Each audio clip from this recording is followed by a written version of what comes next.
Mereka bilang ini Rp1.000. Ya kan? Tapi makin lama di dalam isi riba, Rp1.000 yang dulu bisa dipakai untuk membeli 50 kg emas pada tahun 46, ketika pertama kali diberikan rupiah, hari ini diberikan tukang parkir pun tidak mau. Maka mereka ganti gambarnya dengan Soekarno-Hatta, nolnya ditambah 2, menjadi 100.000. Yang 99.000 dari mana? Ya kan? 99.000 dari mana? Dan kalau ini kita belah 2, dibelah 4, mau saya kasih 4 mahasiswa. Kemana samannya tadi itu nilainya? Ya, ini seperti sihirnya Fir'aun yang menjadikan tali sebagai ular. Nah, orang Amerika bilang, pedagang Amerika, saya juga punya kertas sendiri, namanya greenback. Tapi kertas saya punya 10.000 kali lipat dari kertas saudara. Jadi kalau Bapak Ibu sekalian, adik-adik pergi ke Washington sana, ke New York, bawa uang 100.000. Belum tentu mahasiswa punya uang 100.000 kan? Harus bekerja 2 hari untuk mendapatkan uang 100.000. Pergi ke Washington, saya mau beli Coca-Cola 1 botol. Apa mereka bilang? Apa mereka bilang? Ini kertas funny. This is funny paper. Gak laku. Tapi siapapun datang ke Ternate dengan $100, you punya cengkeh, berikan pada saya. Saya mau beli, you punya Coca-Cola, tapi saya minta 1 truk. Apa yang kita lakukan? Kita berikan Coca-Cola 1 truk, karena mereka bilang, mereka bisa yakinkan kita, selembar kertas mereka 10.000 kali lipat dari lembar kertas kita. Dan mereka bilang, kita punya kertas tidak laku, mereka punya kertas laku di seluruh dunia. Betul nggak? Dengan cara itulah seluruh cengkeh Ternate habis.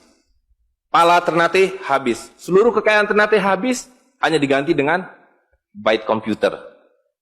Dengan cara itulah kemiskinan dan pemiskinan dilakukan oleh para bankir.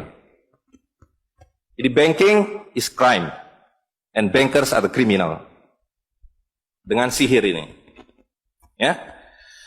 Nah, dan ini baru satu fase. Saya minta satu tahap lagi untuk menjelaskan dengan uang kertas yang sudah merupakan kezoliman ini, ya, itu menjadi berlipat ganda zolimnya melalui banking system, di mana ini digelembungkan. Kalau tidak ada bank, kalau saya punya uang 100.000 dipinjam oleh Ustadz Nur, maka uang saya habis. Saya akan memiliki kembali kalau dikembalikan.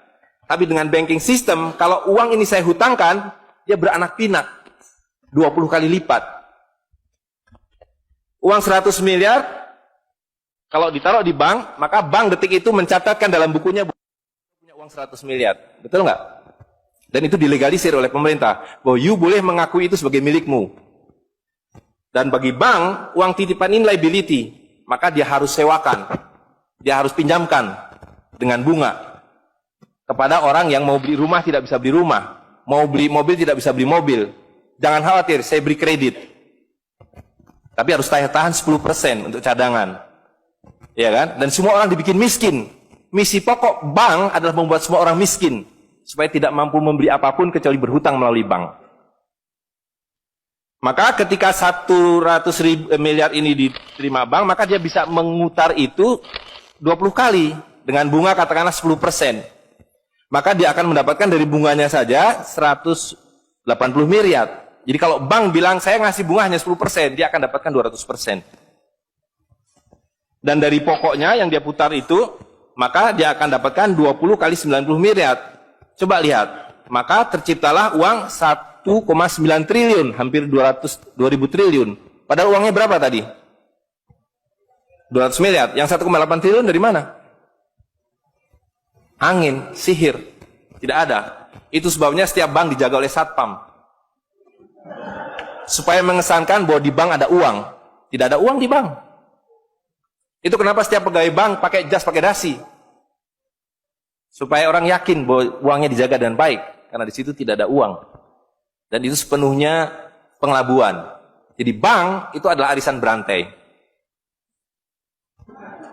Kalau kita datang mengambil uang, tapi orang bisa bilang, tapi kalau saya ngambil uang di bank kok ada? Uang siapa yang diberikan? Uang Anda sudah nggak ada. Jadi orang percaya bahwa bank adalah tempat yang paling aman menyimpan uang. Bank adalah tempat paling tidak aman menyimpan uang. Belum Anda keluar dari pintu bank, uang Anda sudah nggak ada. Pembuktiannya gampang, datang pada hari yang sama, minta saya mau ambil uang saya hari ini. Potong telinga saya kalau Anda dapat uang, kecuali 10% dari nasabah. Bisa dipahami? Ya? Uangnya tidak ada. Itu. Nah, tapi yang perlu dipahami adalah akibatnya. Kalau kita tadi punya uang 100.000, di sini ada satu handphone, maka berapa harga handphone ini? Ceteris paribus kata ekonom. Maka harga handphone ini ada 100.000, ya kan? Tapi ketika ini digelembungkan menjadi 2 juta, sementara sumber daya alamnya tetap, berapa harga handphone ini? Menjadi 2 juta. Dan itu mereka bilang inflasi. Jadi inflasi adalah kebohongan. Lihat ya, dulu ketika Republik Indonesia didirikan, uang yang pertama dicetak adalah 1 sen, paling besar 100 rupiah, 600 rupiah. Uang 1000 pernah didesain tapi tidak dicetak karena terlalu besar. Karena dengan 1000 Anda sudah dapat beli emas setengah kilo. Pada waktu itu 1 gram emas hanya 2 rupiah. Dan mereka berjanji, jangan khawatir, setiap rupiah saya jamin dengan 1,5 gram emas. Sampai sekarang itu berlaku Undang-Undang tahun 46. Nah tapi lihat, karena uang kertas itu sihir, dicetak makin banyak, nilainya merosot. Bebeknya mah tetap, cengkehnya tetap, palanya tetap, tapi nilai uang yang merosot. Maka mulai tahun 52, ini pertama kali by the way, ini Bank Indonesia baru muncul tahun 52. Bank Sentral Republik Indonesia itu bukan Bank Indonesia, dulu namanya BNI 46. Tapi Belanda tidak mau. You mau merdeka, you mesti nurut saya. Hentikan BNI 46, ganti dengan bank saya, The Jeffers Bank, menjadi Bank Indonesia. Dan hentikan uang Republik Indonesia, ganti dengan uang saya, Guilders, yang kemudian berubah menjadi uang Bank Indonesia. Oke? Nah, begitu muncul tahun 52, rupiah sudah mulai tidak laku. Dibikinlah uang 1.000 rupiah. Ringkas cerita, tahun 57, uang 1.000 sudah mulai tidak laku. Dibuatlah 2.500 rupiah. Dibuatlah uang 5.000, pertama kali muncul 64, uang 10.000 rupiah. Pak Kano bilang kita sudah terlalu miskin. Maka uang 1.000 digunduli menjadi 1 rupiah yang disebut senering. Tapi tidak lama kemudian muncul lagi. Karena uang kertas adalah penipuan. Worthless. No value. Ringkas cerita, Pak Harto dibilang berhasil dalam pembangunan, dia bikin uang 50.000 rupiah. Dengan gambar Pak Harto dan kapal terbangnya. Tapi inilah ilusi yang lain. Inilah sihir yang lain. Semakin besar uang Anda bukan semakin kaya. Semakin uang besar Anda berarti semakin miskin. Bisa diikuti? Maka ketika terjadi krismon, rupiah makin tidak laku, harus dibikin uang 100.000. Dan sekarang uang 100.000 sudah mulai tidak laku. Ibu-ibu sudah komplain kalau pergi ke pasar dengan 100.000. Betul nggak, Bu? Sudah tidak bisa beli apa-apa ini. Maka mereka dua pilihannya. Pilihan pertama adalah mereka akan mencetak uang 200.000, 500.000. Tapi tidak mungkin. Komputer sudah nggak bisa menghitung. Kalkulator nggak bisa menghitung. Hang. Terlalu banyak nolnya. Pilihan kedua adalah digunduli nolnya, redenominasi. Jadi redenominasi itu bukan untuk mengatasi inflasi, tapi untuk menutupi inflasi. Jadi itu adalah pengelabuan di atas pengelabuan, di atas pengelabuan, di atas pengelabuan. Gitu. Ya.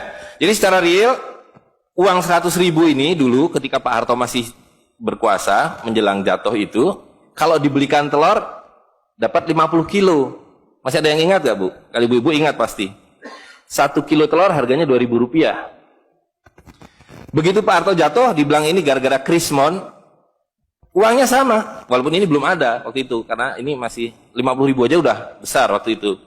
Uang yang sama dengan telur yang sama, tiba-tiba dibawa ke pasar, saya mau beli telur.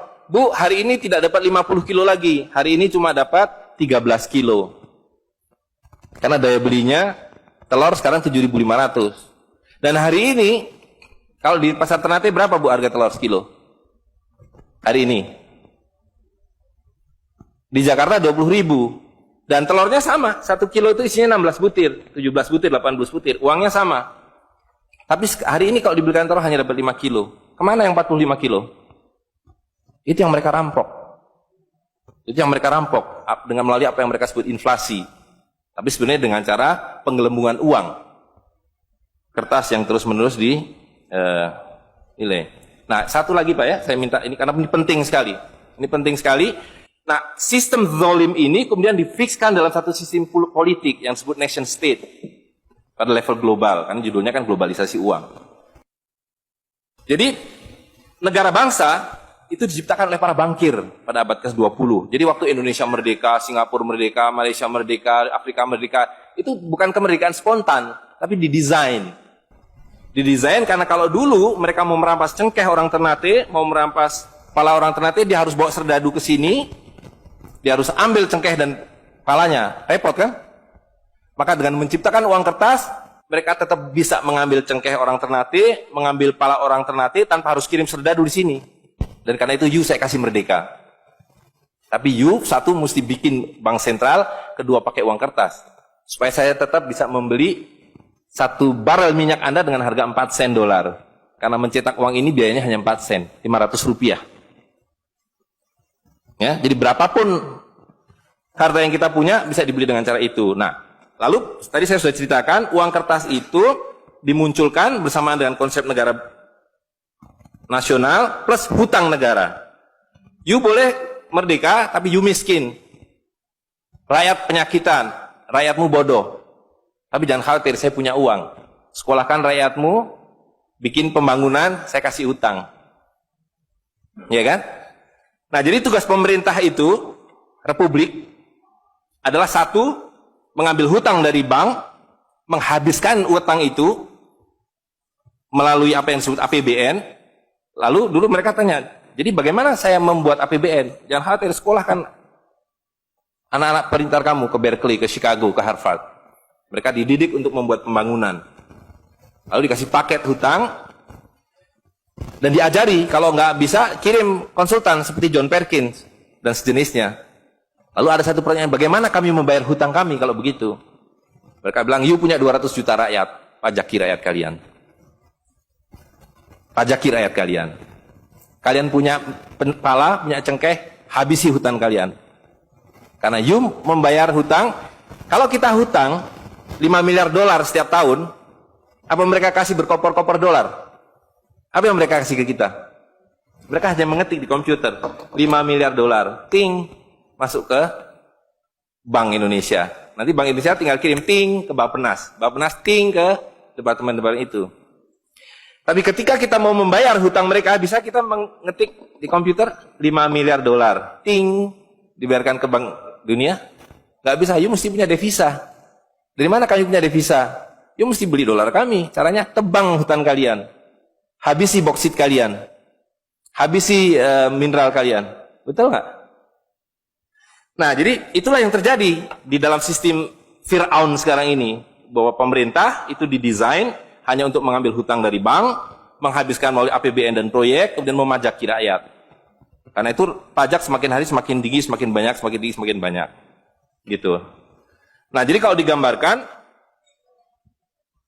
seperti ini, ya kan? Wilayah domestik nasional itu adalah demokrasi. Supaya kalau 5 tahun harus ganti. Kalau ada presiden, ada perdana menteri yang tidak nurut pada para bankir, out. Tapi para bankir tidak pernah berganti, mereka turun-temurun, perusahaan swasta, anak beranak pinak. Ini kira-kira hanya 400 keluarga di dunia ini yang menguasai seluruh sistem keuangan dan politik. Jadi kita ini sekarang utangnya tiba-tiba sudah 2.100 triliun. Padahal tahun waktu Pak Harto jatuh itu utangnya hanya berapa? 50 miliar dolar, 500 triliun. Sekarang sudah 2.000 triliun. Dan begitu kurs dolar berubah, utang kita nambah. Gitu. Dan BI tidak pernah memenuhi janjinya, karena tugas pokok BI adalah menjaga stabilitas kurs, tidak pernah bisa. Dan tidak akan pernah bisa apapun yang dilakukan karena memang tidak ada nilainya. Gitu. Nah, jadi sebagai penutup, maka apa yang harus kita lakukan adalah membalik seperti yang mereka dulu lakukan. Yang mereka dulu lakukan adalah mengambil emas dan perak dari orang tua kita, mereka lebur menjadi batangan, dia simpan di berangkas, dan kepada kita dikasih toilet paper ini, kata Mahathir Muhammad. Maka yang harus kita lakukan sekarang sebelum ini jadi apa? Oncom. Lebih berharga oncom. Tukarkanlah menjadi emas dan perak, menjadi dinar dan dirham, dan kemudian gunakan untuk muamalah. Karena Nabi sudah mengatakan akan datang satu zaman di mana semua yang kamu miliki tidak ada harganya, kehabisan nilai, kecuali dinar dan dirham, kecuali emas dan perak. Jadi kalau dilihat, dolar dalam dinar atau dinar dalam dolar dalam 10 tahun terakhir, 2004 itu cuma 54 dolar, hari ini sudah di atas 250 dolar. Dan lihat, menipunya uang kertas ya. Kalau kita pakai untuk menyimpan naik haji, kalau Anda menabung dolar, maka tiap tahun naik. Saya sudah hitung ini, dan ini valid sekali. naik setiap tahun itu 3,5%. Kalau Anda menyimpan rupiah, setiap tahun naik 5%, nggak nyampe-nyampe. Tapi kalau Anda menyimpan dinar, maka dia akan turun 8% setahun. Jadi tahun 2000 naik haji butuh uang 21 juta rupiah. Kalau dinar butuh 71 dinar. Tapi hari ini kalau mau naik haji butuh hampir 40 juta rupiah. Dengan dinar cukup dengan 16 dinar. Jadi dulu kalau punya rupiah naik haji satu orang, sekarang sampai Dubai suruh pulang. Nggak cukup uangnya. Tapi dengan dinar dulu naik haji satu orang, sekarang bisa naik haji 4 orang. Dengan kata lain, kalau Bapak Ibu sekalian serahkan cengkeh Bapak Ibu sekalian dan menerima uang kertas, Anda 4 kali miskin. Detik itu juga dalam konteks ini. Maka serahkanlah cengkeh dan katakan, saya mau serahkan cengkeh, bayar kami dengan dinar. Bayar kami dengan dirham. Saya serahkan pala kami, bayar kami dengan emas dan perak. Saya tidak mau uang palsu ini, uang-uangan ini. Saya mau uang yang sebenarnya, uang dari Rasul SAW. Ya, gitu. Dan harga minyak ini palsu semua. Dibilang minyak naik turun naik turun, tidak ada yang minyak naik. Kalau dengan dolar dia naik terus, tapi dengan dinar dia flat. Sekali lagi, bahwa sumber daya alam itu terbatas, maka alat tukar pun harus terbatas. Jadi ketika kita menggunakan kertas ini digelembungkan. Tapi ketika Anda menggunakan emas dan perak ini sama. Maka sekali dia punya alat tukar, nilai tukarnya dari zaman Rasulullah SAW seekor kambing, hari ini 1 dinar dapat seekor kambing. Zaman Nabi dapat seekor ayam 1 dirham, hari ini dapat seekor ayam. Tidak ada yang berubah. Sekali lagi pemiskinan itu adalah dibikin oleh sistem. Dan tadi sudah disampaikan bahwa dari tahun ke tahun, di dalam slide yang sebelumnya dalam penjelasan itu, bahwa dinar dan dirham itu selalu dicetak oleh para sultan. Jadi lihat, ketika para sultan berkuasa, para sultan berikan emas dan perak pada rakyat. Para sultan kemudian disingkirkan, diganti oleh para bankir, emas dan perak mereka ambil, diberikan kertas. Itu yang terjadi dari abad ke-19. Maka alhamdulillah pada hari ini kita melihat bahwa kesultanan sudah kembali dengan dinar dan dirham.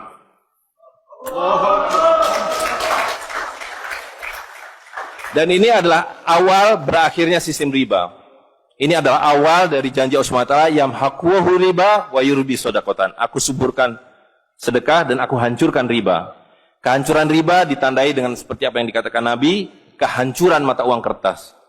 Suka atau tidak suka, terima atau tidak terima, ini adalah awal kehancuran. Dan karena itu yang harus kita lakukan adalah supaya kita tidak ikut hancur di dalamnya, kita song-song kembalinya dinar dan dirham. Dan itu berarti kembalinya sultania. Dan Ternate adalah awal dari kembalinya dinar dan dirham dan sultania bersama dengan Kesultanan Cirebon, bersama dengan Kesultanan di Sulu. Jadi sekarang sudah ada 3 sultan yang mencetak kembali dinar dan dirham. Dan ini akan mengawali kembalinya dinar dan dirham di seluruh dunia. Jadi kalau pada abad 15, abad 16, abad 17 bangsa Ternate sudah sampai ke Madagaskar, sudah sampai ke negeri atas angin di Spanyol, maka pada abad 21 kembali Ternate sampai Spanyol. Ternate sudah kembali sampai Afrika Selatan, sudah sampai Eropa melalui dinar dan dirham yang berlaku di seluruh dunia. Orang Amerika tidak bisa mengatakan emas saya 5 kali lipat dari emas saudara, tidak bisa. Emas kami dari Ternate sama harganya dengan emas kalian. You 1 dinar, kami 1 dinar. You 1 dirham, kami 1 dirham. Itulah keadilan. Ya. Jadi karena itu Bapak Ibu sekalian, yang terakhir sekali saya ingin sampaikan, dinar dan dirham yang kita bicarakan ini tidak ada artinya kalau berhenti hanya di dalam ruangan ini. Dinar dan dirham harus segera berkemerincing di kota Ternate. Dan Anda semua yang harus memulainya. Tadi 2 orang sudah menyatakan diri sebagai relawan Jawara, jaringan wirausahawan dan pengguna dinar dirham Nusantara. Maka dalam waktu sebentar, insya Allah di Ternate, dari 2 orang ini akan menjadi 2.000 orang yang menggunakan dinar dan dirham.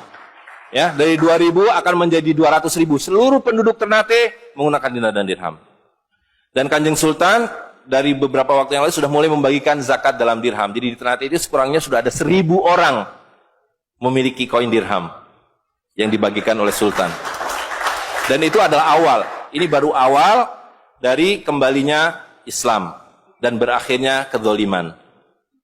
Jadi sekali lagi Bapak Ibu sekalian, marilah segera ya ular-ular Fir'aun itu kita akhiri dengan cara yang sangat mudah, yaitu kita mentaati perintah Allah SWT. Allah SWT mengatakan wa halalul bai' wa harramar riba. Aku halalkan berdagang dan aku haramkan riba. Dan uang kertas adalah riba par excellence. Di dalam uang kertas ini ada 2 riba sekaligus. Ya, jadi saya kira itu saja. Saya mohon maaf mengambil waktu agak terlalu banyak, tapi ini penting karena supaya clear semuanya. Ya, karena ini baru pertama kali dibicarakan di Ternate. Demikian, assalamualaikum warahmatullahi wabarakatuh.